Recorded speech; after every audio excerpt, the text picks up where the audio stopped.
Okay, let's start.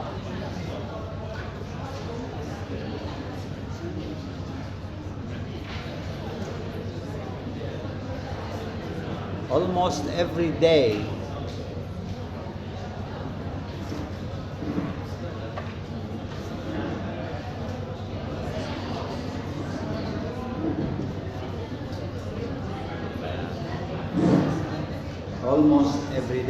I got asked,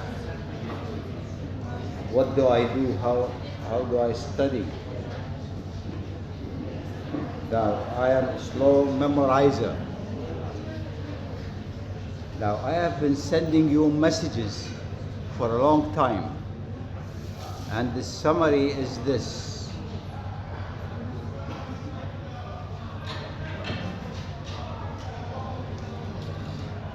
This is the summary of what happens.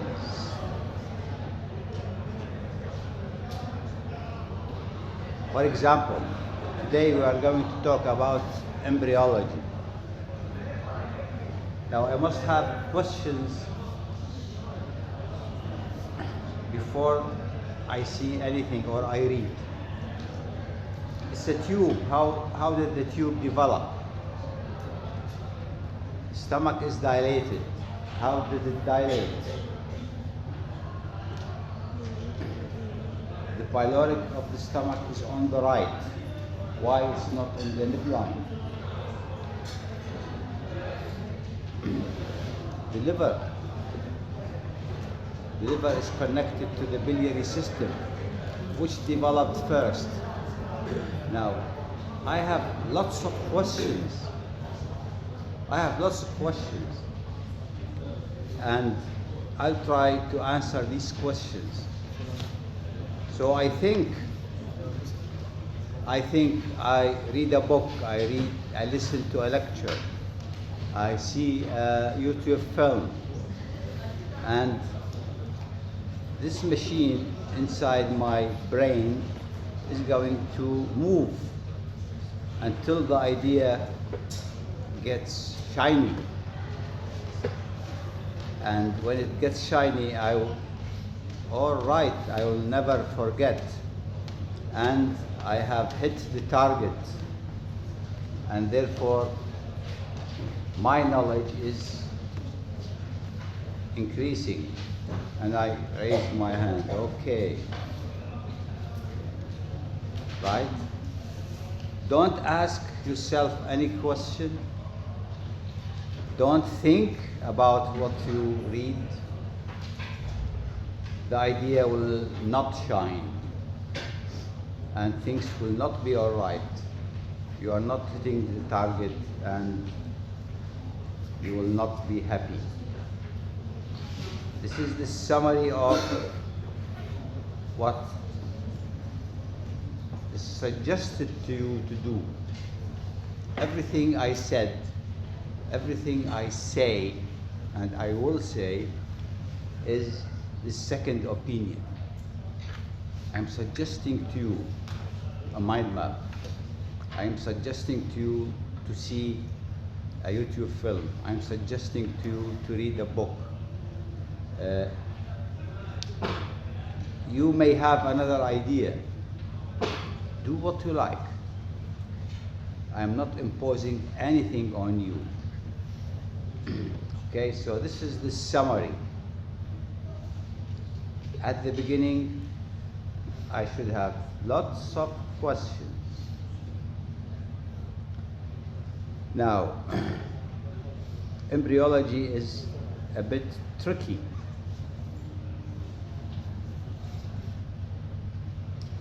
But why should I study embryology?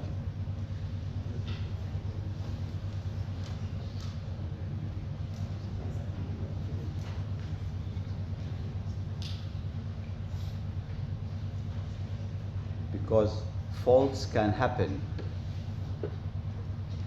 Any organ starts at a starting point, and then it develops till it reaches its final position. so that it can function. Anything can stop at any moment. Hair lip or cleft lip, cleft palate, esophageotracheal fistula, different types. I heard yesterday that you had this the baby comes or born with problems that the milk the baby drinks is getting into his lung and to his abdomen. The chest, all the lung will be inflamed.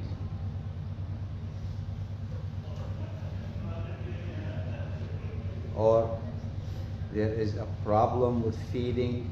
You take a chest x-ray, you see that the huge stomach is sitting behind the heart. Sometimes there is a constriction at the lower end of the esophagus called esophageal atresia. This baby vomits whatever he drinks. Therefore, the food gets or the milk gets into the stomach, but the pyloric canal is very narrow because of hypertrophy of pyloric sphincter, pyloric stenosis, or there is atresia, blockage of the duodenum or any part of the gastrointestinal tract. The tube which is going to form the gastrointestinal tract starts as a tube, then it gets blocked by growing of the epithelial cells and then recanalize. Now, why is this happening? We don't know. So, it starts as a tube, gets blocked, sometimes it does not recanalize. The result is blockage. Here is a blockage of a portion of the small intestine. Blockage can happen in any canal. It can happen in the cystic duct, common hepatic duct, and the baby is born jaundiced. And the intrahepatic biliary passages are dilated. The liver is going to produce bile. The bile cannot go out, therefore it's going to dilate, and it gives this appearance of the liver. Different congenital abnormalities, dilatations, cysts, dilatation in different parts. You see, when there's a dilatation which is not physiological, it's going to be problematic. The pancreas develops from two parts, and these two, the ventral part will rotate to join the dorsal part. Sometimes it rotates, but it blocks the duodenum. And so on. There are so many problems. The abdominal wall should close, and all the intestinal contents should come back, because at some stage the intestine was out. The abdominal cavity gets larger, and everything should go in, and the abdominal wall should be closed. Sometimes it does not close, and the result is intestine outside the abdomen. different degrees of this problem is called omphalocele. This is umbilical hernia, very simple. Sometimes there is a duplication, a cyst coming out of the gastrointestinal tract. This is the most common, and it is called Michel's diverticulum.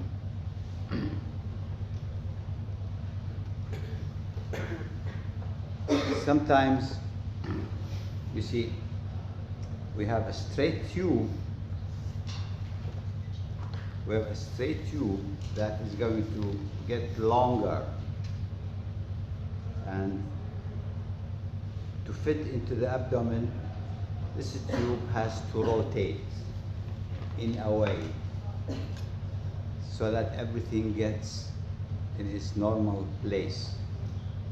Sometimes it does not rotate, or it rotates half the way, or it rotates the wrong way.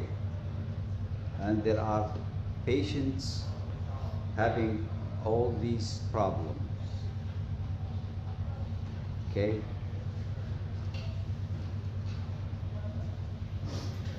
The GI tract is supplied with nerve plexus. Sometimes this nerve plexus does not develop. Sometimes it duplicates. This is a large intestine, and this is a large intestine as well. So it's a duplication. Why there's a duplication? Here is a canal, a tube, which has been blocked. Then it recanalizes, and the lumen is restored.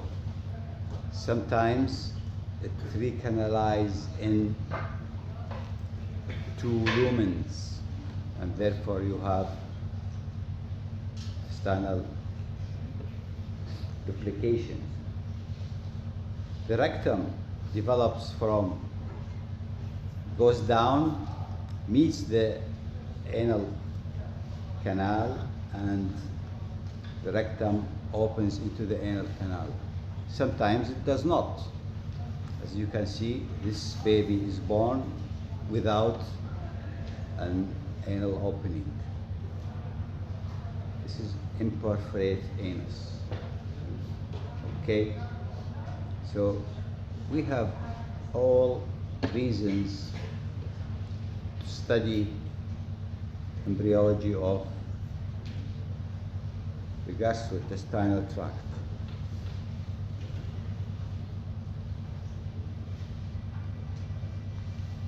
We start with trilaminar disc, amniotic cavity, yolk sac, and chorionic cavity.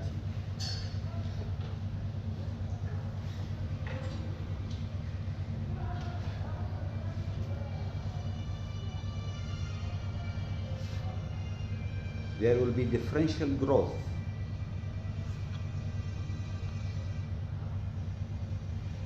This is anterior, this is the heart, and this is the amniotic cavity is getting larger, and the yolk sac is getting involved in the embryo.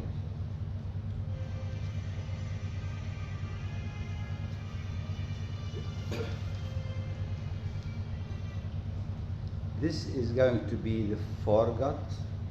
This is going to be the mouth. So the heart is really developing just under the mouth. And this is going to be the last part of the GI tube. This cavity here inside the embryo is coming from the yolk sac. It is taken from the yolk sac. And next stage is that this connection of the gastrointestinal tube is going to be disconnected from the rest of the yolk sac by growth of the amniotic cavity and by folding of the embryo.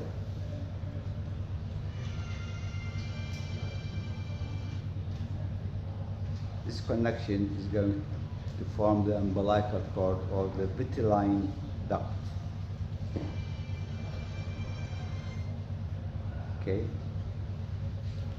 So this is the foregut, this is the midgut, and this is the hindgut.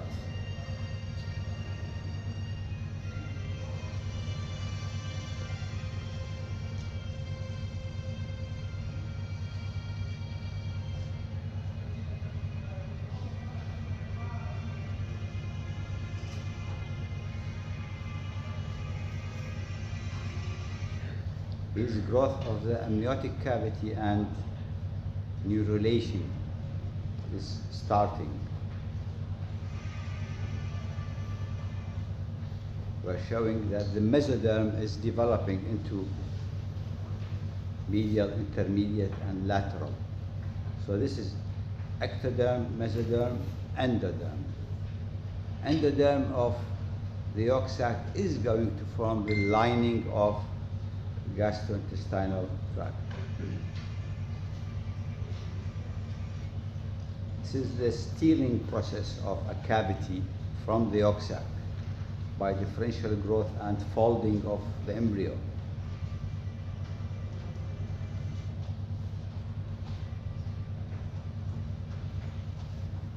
These two ends of the amniotic cavity are going to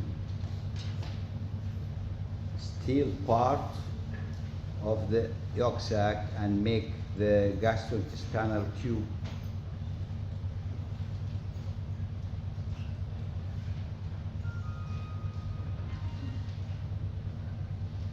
The child you saw with a gap in the abdominal wall and the intestine was protruding here.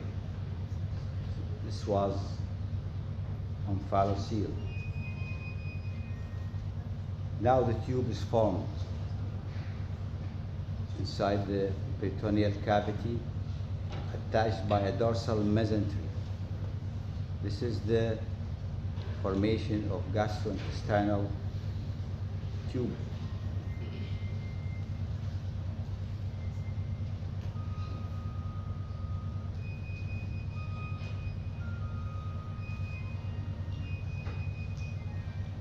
The foregut is divided into two parts. The part which is the mouth and the pharynx, the pharyngeal part of the foregut is going to develop with the head and neck, with the branchial arches or pharyngeal arches. The second part is going to develop at this point where there is a septum which is going to grow here, and the tube is dividing into two parts. The anterior part will develop into what? Respiratory system. And then the rest is going to form the esophagus. This dilated part is going to be the stomach. Now we have a very important structure here which is called septum transversum. This red structure, which is thick and it separates the thoracic cavity from the abdominal cavity. This tube has a dorsal mesentery all the way, but the stomach and the first part of the duodenum, because the septum transversum is in front of them, therefore they are going to have a ventral mesentery. So the question is, does all the tube have a dorsal mesentery all along? The answer is yes. Does the tube anywhere has a ventral mesentery? The answer is in one region, not all the way. Which region? The region of the tube facing or just posterior to septum transversum. What is septum transversum? It's thick mesoderm separating the thoracic cavity from the abdominal cavity. The next question is,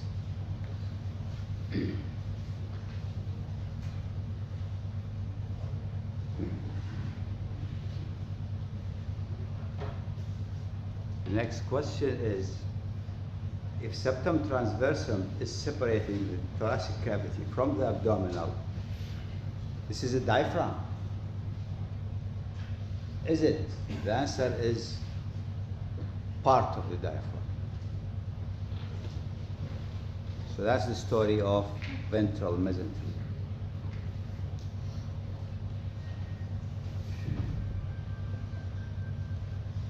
This is the foregut: esophagus, stomach, liver, bud, and the biliary system, and part of the duodenum.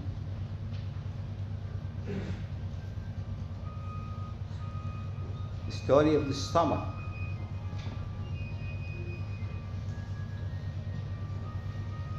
This is the stomach, okay?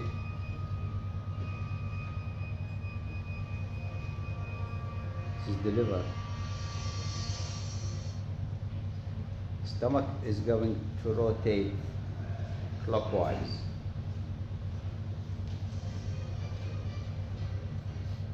It takes the dorsal mesentery with it, and pancreas is developing here. When it rotates, the liver is also going towards the right.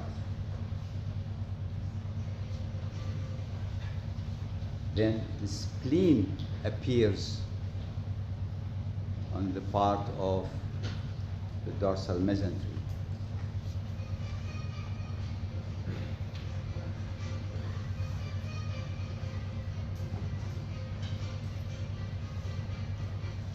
Do you know what the structure is?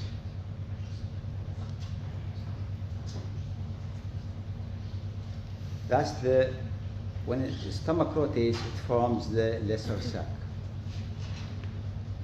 The most left part of the lesser sac is going to find the spleen. This is the gastrosplenic ligament.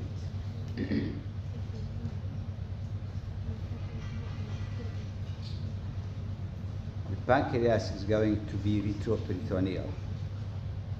It was not. Okay, see what happens to the pancreas.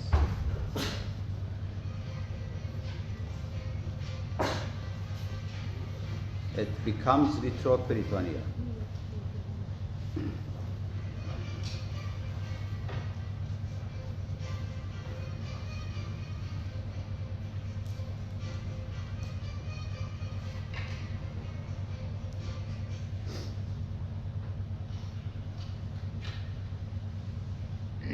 Next step of story of the stomach.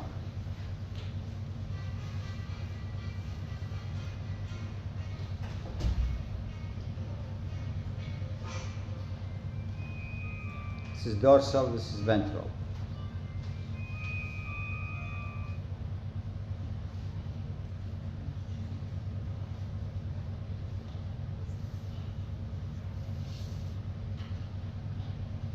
It dilates dorsally. Okay.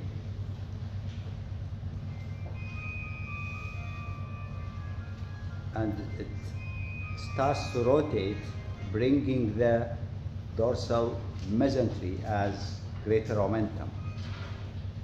The duodenum, when it is going to rotate clockwise, the duodenum was in the midline, it is going to be on the right. Okay, the story of the duodenum will be told in a moment. So this is the lesser sac, and this is the greater omentum.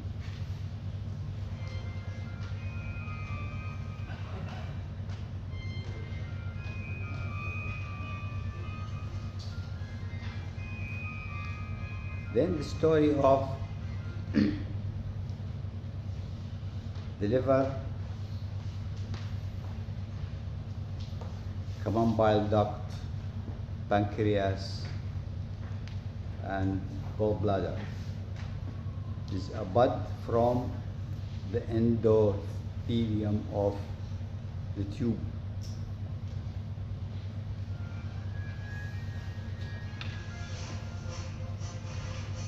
It is called liver bud.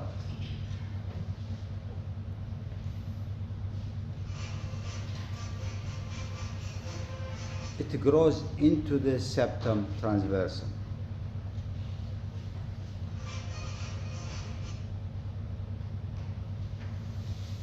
And then a dorsal bud comes out opposite the ventral one. This is the dorsal part of the pancreas. And this is the ventral part, which is called the liver bud. The liver bud, as you can see, it is going to divide into 3 parts. Okay, this is not the liver. This is septum transversum. From your adult anatomy, you know that this is going to form what? Common bile duct. Okay, this is going to form gallbladder, and this is going to form the liver. Right? Now the liver, the hepatocytes are invading the septum transversum.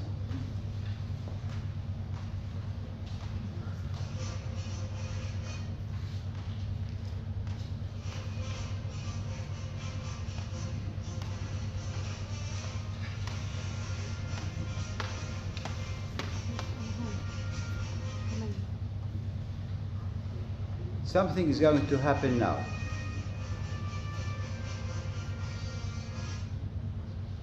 This is the common bile duct, cystic duct, gallbladder, liver. Then another bud appears from the gallbladder, or from the common bile duct, which is now called liver bud. And this is the right part of the pancreas, and this is the left part of the pancreas. Now, we have one pancreas, so this ventral part should rotate 180 degrees and join the dorsal part.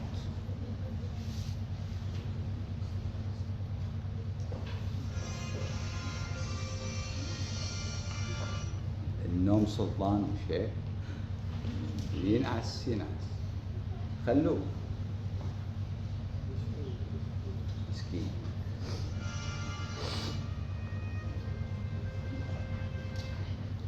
You see, so there is going to be a rotation. This part of the pancreas should join the dorsal part.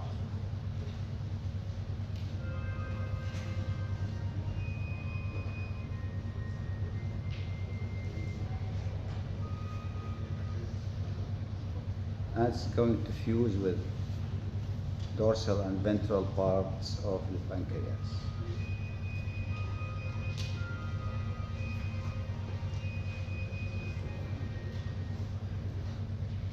Look what is going to happen here.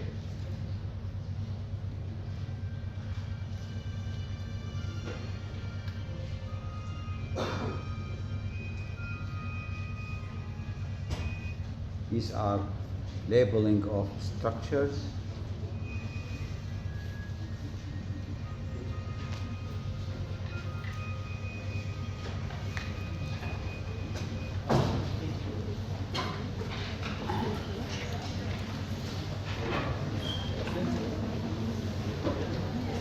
خذ له بيترك الفيلم هذا وبيطلع والله العظيم.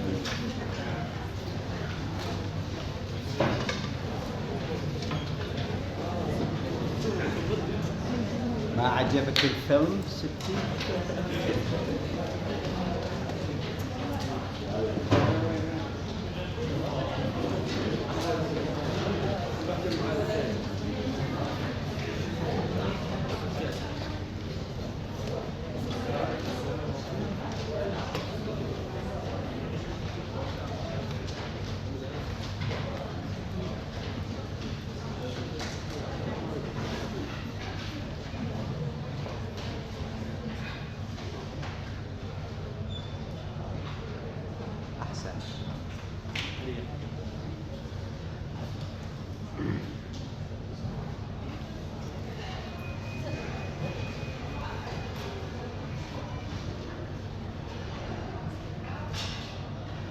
Now look what is going to happen here.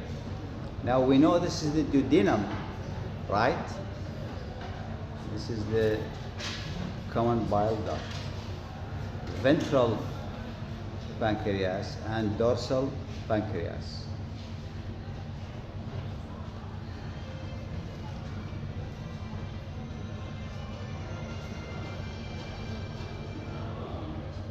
This rotation is what?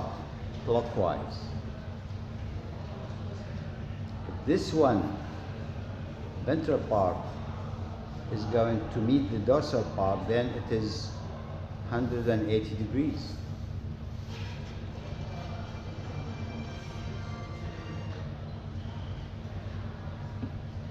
The common bile duct was joining the duodenum to the right. When there's rotation of the duodenum 180 degrees, common bile duct is going to join the duodenum on the left side, and it goes behind the duodenum, right? But watch what is going to happen here.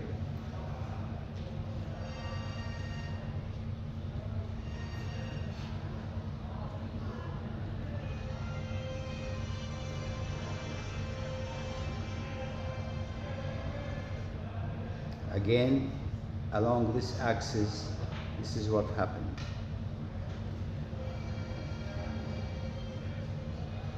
The bile duct now is on the left of the duodenum.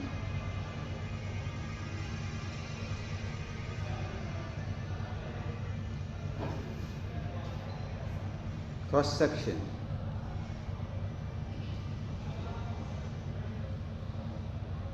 This is duodenum, this is pancreas.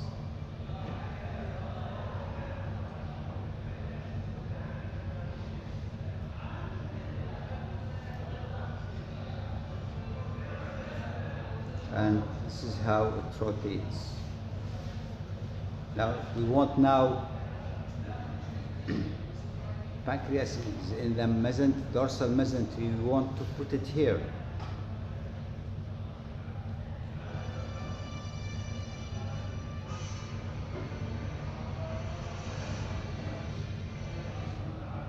Now the duodenum and the pancreas are retroperitoneal.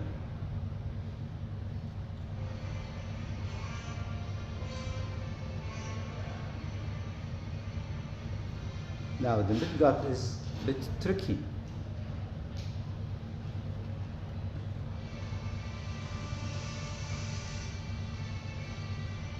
It's a loop. There is a proximal loop and a distal loop, and it is connected by vitelline duct to the allantois.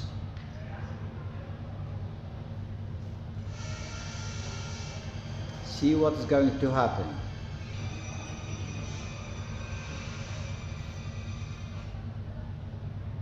Look at the area here.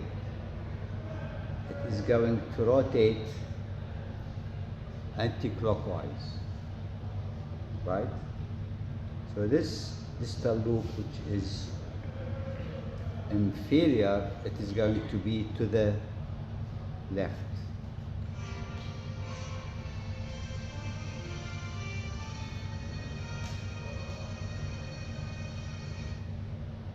The proximal loop is going to be longer, forming the small intestine.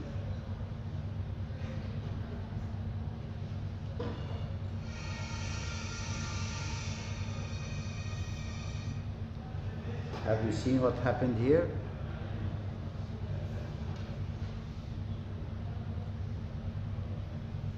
It's going to rotate again anti-clockwise.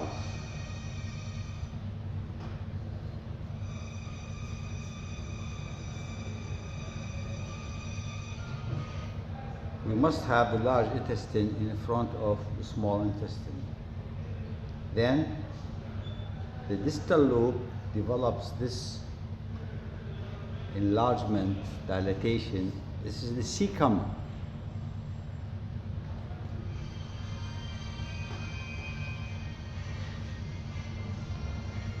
Again, another rotation. The large intestine now is in front of the small intestine, and the cecum is under the liver. It should come down.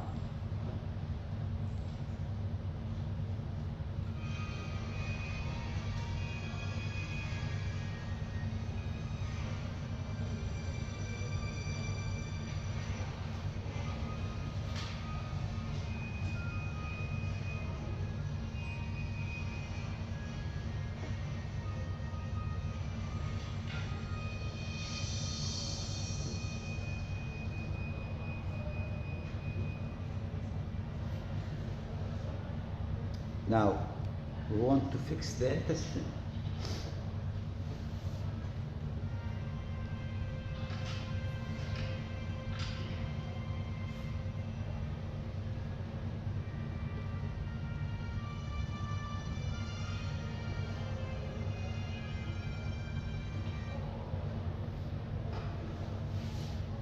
Check the labeling.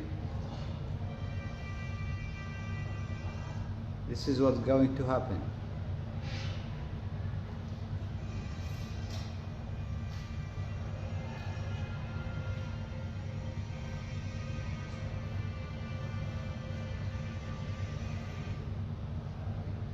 This is the stomach, transverse colon, small intestine.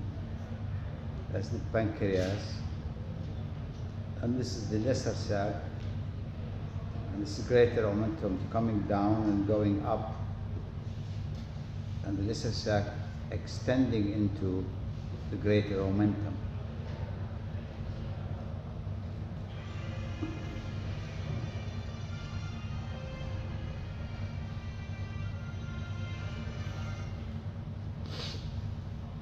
Two folds of the greater omentum is going to join the upgoing two folds and makes the greater omentum 4 folds.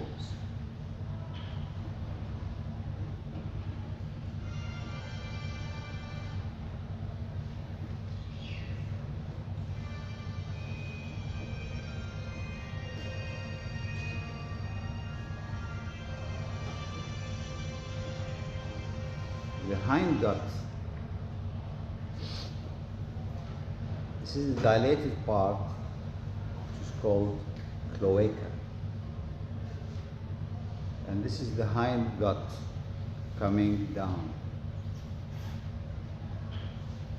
This is the tail of the embryo. Now, this space is going to be shared by the urinary system and digestive system. Therefore, this septum must come in and separate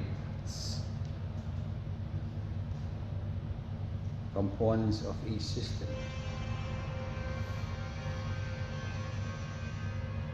It's called urorectal septum.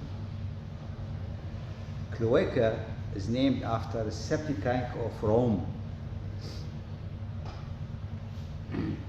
Roma أيام الرومان كانت لها جورة كبيرة، فهي تسمت Cloaca according to the septic tank of Rome.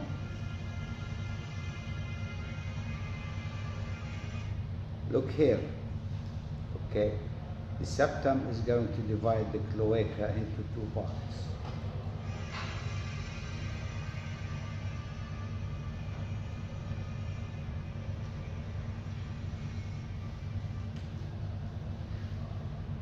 This is the anal canal extending, made of ectoderm, extending inside to meet the upper half of the anal canal, which is from the hindgut.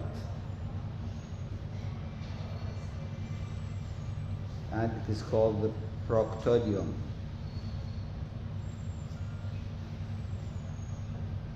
It thins out as a membrane, and then the membrane must rupture. Otherwise, there will be imperforate anus.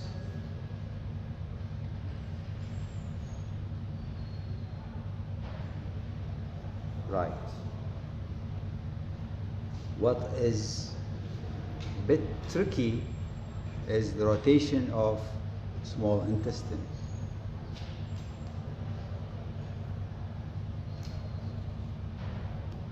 This is a brief overview of the embryological rotation. Not this one.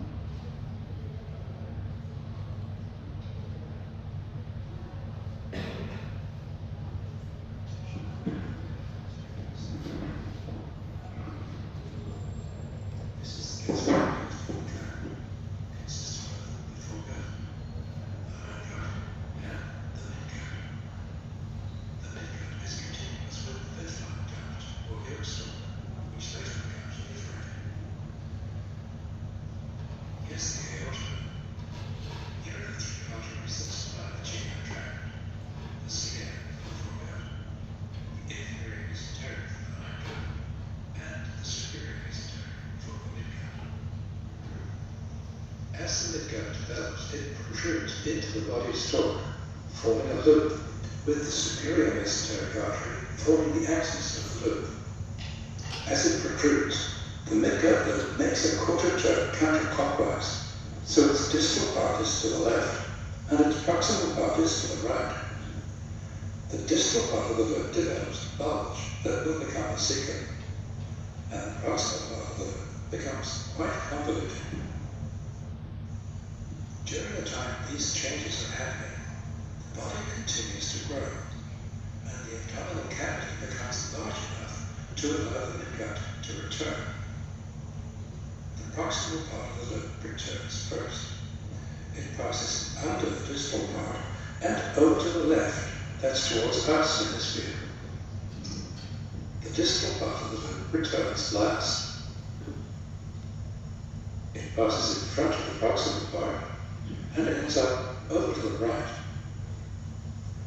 Let's look at the same sequence of events from the front and somewhat to the left, so that we can understand how these changes produce a rotation of the Midgard. Here's the Midgard loop, protruding towards us, and making its first quarter turn counterclockwise. A bulge appears for the cecum, and the proximal part of the loop becomes convoluted. The abdomen becomes larger, and the proximal limb of the loop returns. It passes under the distal limb, in effect making another quarter turn counterclockwise. Then the distal limb returns, completing the third quarter turn.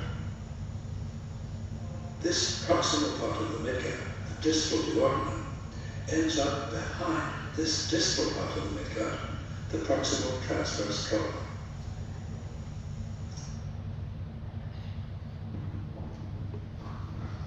Okay, this explains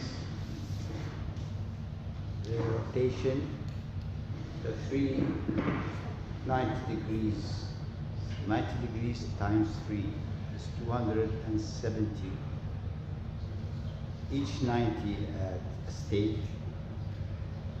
And the result is that everything is going to sit in its place. Thank you.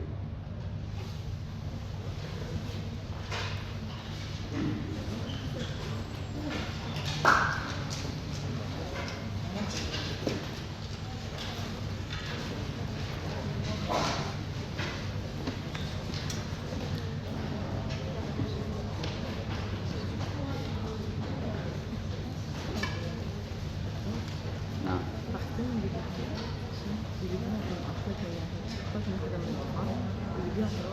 Biliary. شكرا دكتور، كثير كان انبسطت معك في السيستم. يعطيك العافية دكتور.